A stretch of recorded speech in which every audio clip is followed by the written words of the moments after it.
가톨릭 교회 교리서 하느님 나라의 표징 547. 예수님께서는 당신 말씀과 더불어 하느님 나라가 당신 안에 현존한다는 것을 나타내는 많은 기적과 이적과 표징도 행하신다. 이러한 것들은 예수님께서 바로 예고된 메시아시라는 것을 증명한다. 548. 예수님께서 행하신 표징들은 성부께서 그분을 보내셨다는 것을 증명한다. 이 표징들은 예수님을 믿도록 권유한다. 그분께서는 그분을 믿고 청하는 이들에게는 그들이 청하는 것을 주신다. 그러므로 기적들은 성부의 일을 수행하시는 분에 대한 신앙을 굳건하게 한다. 기적들은 그분께서 하느님의 아들이시라는 것을 증언한다. 그러나 그것들은 또한 걸려 넘어지는 기회가 될 수도 있다. 기적은 호기심이나 마술적인 욕망을 채워주기 위한 것들이 아니다. 그렇게 분명한 기적들을 보여주셨음에도 어떤 이들은 예수님을 배척했으며 심지어 마귀의 힘을 빌려 행동한다고 비난하기도 한다. 549. 예수님께서는 사람들을 굶주림, 불의, 병과 죽음 등 현세의 불행에서 해방시키심으로써 메시아의 표징을 보이셨다. 그러나 예수님께서는 세상의 모든 불행을 없애기 위하여 오신 것이 아니라 하느님 자녀의 소명을 다하지 못하게 하거나 모든 인간적인 예속을 가져오는 가장 심각한 노예 상태, 곧 죄에서 인간을 해방시키기 위하여 오셨다. 550. 하느님 나라의 도래는 바로 사탄 나라의 패배이다.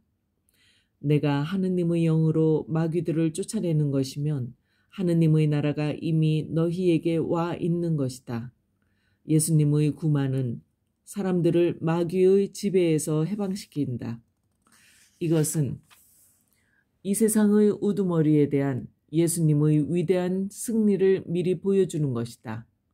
하느님 나라는 그리스도의 십자가를 통해서 결정적으로 세워질 것이다. 하느님께서 나무로 세상을 다스리셨네.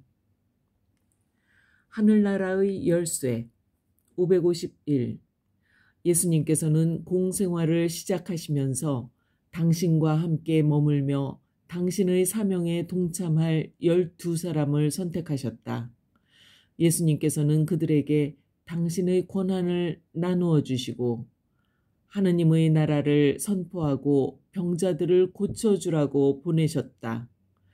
그리스도께서 그들을 통해 교회를 인도하심으로 그들은 영원히 그리스도의 나라에 동참하고 있다. 내 아버지께서 나에게 나라를 주신 것처럼 나도 너희에게 나라를 준다. 그리하여 너희는 내 나라에서 내 식탁에 앉아 먹고 마실 것이며 옥좌에 앉아 이스라엘의 12지파를 심판할 것이다. 552. 이 12의 사도단 가운데 시몬 베드로가 첫째 자리를 차지한다. 예수님께서는 그에게 유일한 임무를 맡기셨다. 성부의 계시에 힘입어 베드로는 스승님은 살아계신 하느님의 아드님 그리스도이십니다 하고 고백했다. 이에 우리 주님께서는 그에게 너는 베드로이다. 내가 이 반석 위에 내 교회를 세울 터인즉 저승의 세력도 그것을 이기지 못할 것이다 하고 선언하셨다. 살아있는 돌이신 그리스도께서는 베드로 위에 세우신 당신 교회에게 죽음의 세력에 대한 승리를 보장하신다. 베드로는 그가 고백한 신앙 때문에 교회의 흔들리지 않는 반석으로 남을 것이다. 그는 어떤 쇠퇴로부터도 이 신앙을 보호하고 형제들의 신앙을 굳세게 하는 사명을 맡게 될 것이다. 553. 예수님께서는 베드로에게 특별한 권한을 주셨다. 나는 너에게 하늘나라의 열쇠를 주겠다.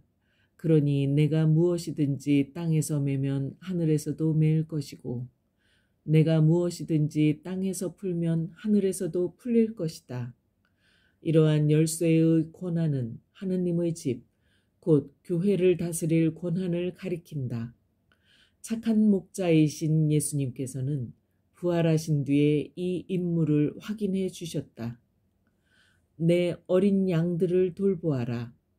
매고 푸는 권한은 죄를 용서하고 교회에 관한 판단을 선포하며 교회의 규율에 관한 결정을 내리는 권한을 가리킨다. 예수님께서는 사도들의 직무를 통하여, 특히 베드로의 직무를 통하여 이 권한을 교회에 맡기셨다. 예수님께서는 분명 하느님 나라의 열쇠를 베드로에게만 맡기셨다. 하느님 나라를 미리 맛봄, 거룩한 변모. 554. 예수님을 살아계신 하느님의 아들 그리스도라고 베드로가 고백한 그날부터 스승께서는 당신이 반드시 예루살렘에 가시어 많은 고난을 받고 죽임을 당하셨다가 사흘날에 되살아나셔야 한다는 것을 제자들에게 밝히기 시작하셨다.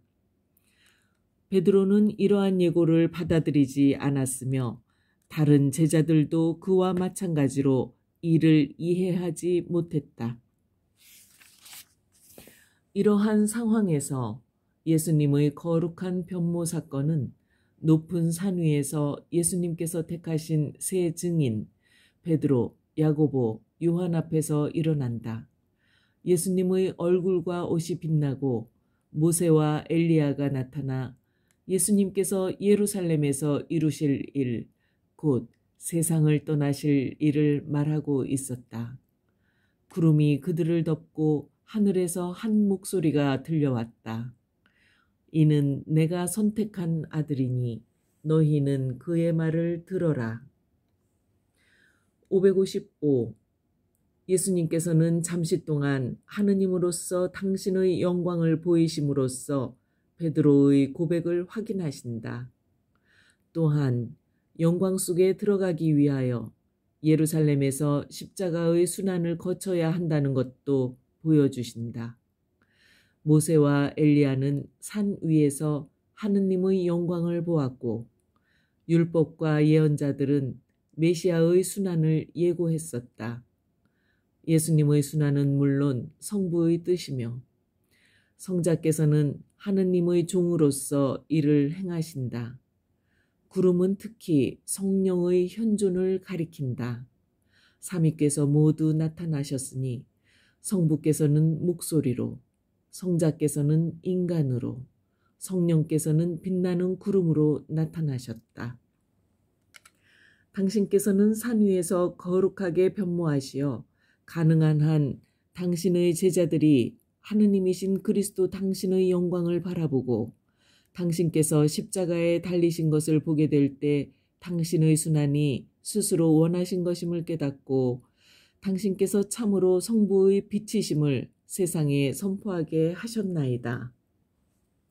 556.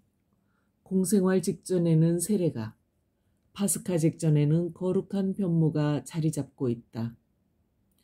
예수님의 세례는 우리의 세례인 첫 번째 재생의 신비를 드러냈으며 거룩한 변모는 우리 자신의 부활인 두 번째 재생의 성사이다. 이제 우리는 그리스도의 몸인 교회의 성사 안에서 활동하시는 성령을 통해서 주님의 부활에 참여한다.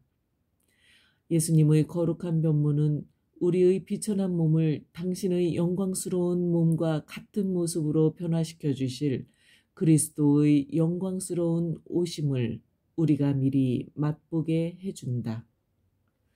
그러나 그것은 또한 우리가 하느님의 나라에 들어가려면 많은 환난을 겪어야 한다는 사실을 우리에게 일깨워 주기도 한다. 베드로가 산에서 그리스도와 함께 살기를 바랐을 때 그는 이것을 아직 깨닫지 못하였습니다. 베드로여, 그리스도께서는 돌아가신 다음에 주시려고 이것을 남겨두셨습니다. 그러나 지금은 그분께서 말씀하십니다. 지상에서 고생하고 지상에서 봉사하고 지상에서 멸시받고 십자가에 못 박히기 위하여 내려가라. 생명이신 분이 죽임을 당하기 위하여 내려오고 빵이신 분이 굶주리기 위하여 내려오고 길이신 분이 길 가느라 고단하기 위하여 내려오고 샘이신 분이 목마르기 위하여 내려오는데 너는 고생하기를 싫다 하느냐. 예수님께서 예루살렘에 올라가심. 557. 하늘에 올라가실 때가 찾아 예수님께서는 예루살렘으로 가시려고 마음을 굳히셨다. 이 결심은 예수님께서 죽을 각오를 하고 예루살렘에 올라가신다는 것을 의미한다. 예수님께서는 3번 반복해서 당신의 순환과 함께 부활을 예고하셨다. 예루살렘으로 향하시면서 예수님께서는 예언자는 예루살렘이 아닌 다른 곳에서 죽을 수 없기 때문이다 하고 말씀하신다. 558. 예수님께서는 예루살렘에서 살해된 예언자들의 죽음을 상기시키신다. 그럼에도 예루살렘을 당신 곁에 모으시기 위하여 끈질기게 부르신다. 암탉이 제 병아리들을 날개 밑으로 모으듯 내가 몇 번이나 너의 자녀들을 모으려고 하였던가. 그러나 너희는 마다하였다. 예루살렘이 보이는 곳에 이르러 예수님께서는 예루살렘을 위하여 눈물을 흘리시며 다시 한번 간절한 소원을 표현하신다. 오늘 너도 평화를 가져다 주는 것이 무엇인지 알았더라면, 그러나 지금 내 눈에는 그것이 감추어져 있다. 예수님께서 메시아로서 예루살렘에 입성하심. 559. 예루살렘은 자신의 메시아를 어떻게 맞이할 것인가?